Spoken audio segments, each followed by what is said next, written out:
Olib chiqamiz, uchalamiz. Har bitta mahallaga borib, birma-bir 7likda sizni birinchi sonli qaroringiz qanaqa ijrosi ta'minlanayotganligi, qanaqa mahallada sodir etilganligini so'rov natijasini qilib chiqamiz. O'zing shu aytgan menga gapga ishonasanmi? Menga u gaplarni nima qilasa aytib, 7lik bilan nima ishing bor seni? Sen nima aloqang bor 7likka? Sen uchastkovoying bilan shug'ullangin.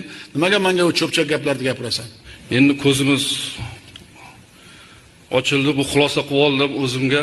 Bilasanmi nimaga men senga bu savolni berdim? Sen pastga tushmaysan, Mo'uning seni aldaydi, uchastkovoy aldaydi.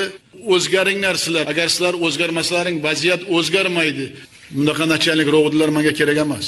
Menga balandparvoz gap kerak emas. Pastda yurmasalaring hech bo'la o'zgarmaydi. Uchastkovoyni ham agar dunyo qarashini o'zgartirib, zamonaviy bo'lsa, bilasizlarmi jamiyat qanday o'zgaradi? Qancha tadbirkorlik rivojlanadi? Odamlar bizdan qanday rozi bo'ladi? Baribir o'zgartirishga majbur qilaman men sizlarni. Qo'ymayman hech qaysingni. Birontangni uxlatmayman. Lavozimim, unvonim bor, menga hech kim tegmaydi deganlar adashadi O'zbekistonda. Adashadi. Qonun oldida hamma teng.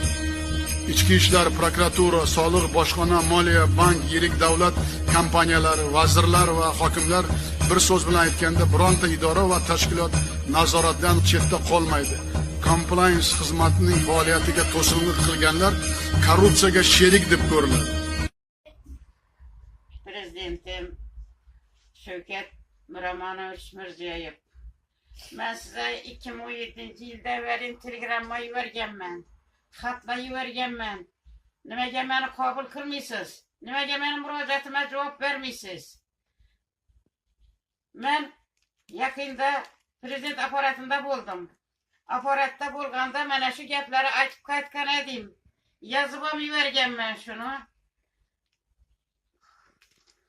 Xorazm viloyat, To'qroqqal'a tumani, Pitnak shahri, Nachalnik militsiyasi boshlig'i Mo'eshjanov, Yaniyaz Metov, S. Atamuratoplar, Oliy Majlis deputati, prezident bo'lmoqchi bo'lgan Sarvar Atamuratovlar birgalashib, shuni bir nogirona ikinci guruh erim Atamuratov Ahmed'i urib o'ldirdilar.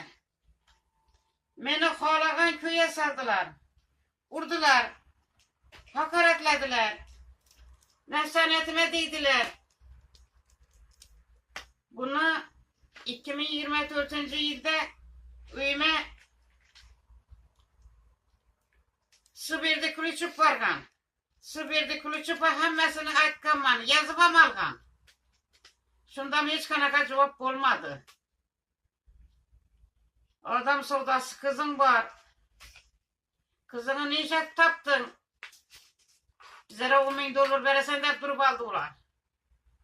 Qizini pora verib toptirgansan dedilar. Olmasa senin qizini boshqa odam ozma, kimi topdilar? Senin qizini topib berdilarmi? Deb savol berdilar bana. $10,000 ver. $10,000 vermesang, mana shu tadbirkorlikka olgan Maishiy xizmat markazini sen olib olmaysan. Seni dilli yo'llara solib, meni qamatchilarim bor. Üstüne yazdırıp kamataman seni. Uyuna o't veraman. Balalarım bilan deb meni haqoratladilar. Xo'jayinimni haqoratladilar. Xo'jayinimni turmada urdilar. Gözüm önünde. Prezidentim sizden iltimos. Men bilan uchrashing. Men arzimni tinglang. İltimos sizden. İltimos.